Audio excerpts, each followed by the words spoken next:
আমি আগের ক্লাসটা যেখানে শেষ করেছিলাম সেখানে আমি এসডি ফর্মুলা অবধি ব্যাখ্যা করেছিলাম। আজকে আমি এসডির একটা সিম্পল অঙ্ক দেখাচ্ছি, সিম্পল এসডির একটা অঙ্ক দেখাচ্ছি, অর্থাৎ সরল সমক পার্থক্য একটা অঙ্ক দেখাচ্ছি। রাশি সমূহের সমক পার্থক্য ভেদাঙ্ক নির্ণয় করো বলে রাশিগুলো দিয়ে দিয়েছে।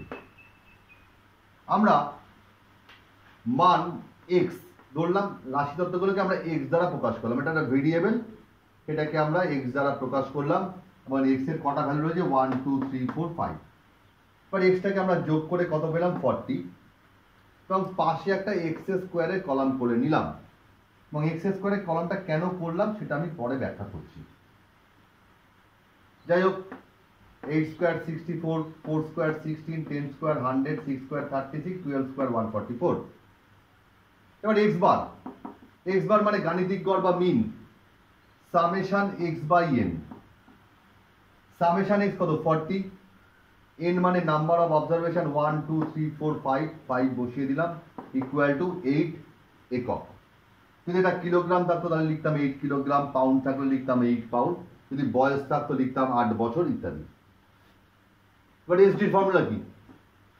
Root over summation X square by N minus X bar তার হোল স্কোয়ার। যেহেতু এখানে সামেশন এক্স স্কোয়ার রয়েছে, সেই জন্য আমরা আগে গুণ করে নিতে হয়, তারপর তার যোগ করতে হয়। সেই জন্য আমি এক্স স্কোয়ারের একটা কলাম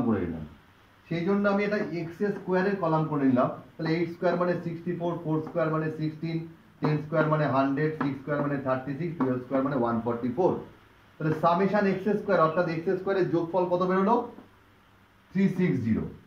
এবার দেখো আমি ফর্মুলায় সামেশন এক্স স্কোয়ার মানে 360 বসিয়ে দিলাম, এন মানে কত 5 বসিয়ে দিলাম, মাইনাস এক্স বার মানে কত 8 স্কোয়ার বসিয়ে দিলাম, পরে আমি ফাইনাল রেজাল্টটা কত পেলাম 2.828 একক প্রায়।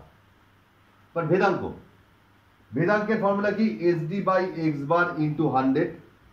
এসডি কত পেয়েছি 2.828, এক্স বার কত 8, 100 মানে 100, তাহলে করে পেলাম, ক্যালকুলেশন করে পেলাম 35.35% প্রায়।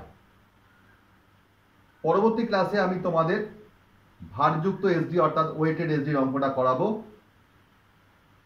তোমরা বইয়ের এক্সারসাইজগুলো দেখে আশা করি অঙ্ক তোমরা করতে পারবে, এবং অসুবিধা যদি হয় আমার এই ফোন নাম্বার রয়েছে, সেই ফোন নাম্বারে তোমরা যোগাযোগ করে, এবং আমার হোয়াটসঅ্যাপ নাম্বার হলো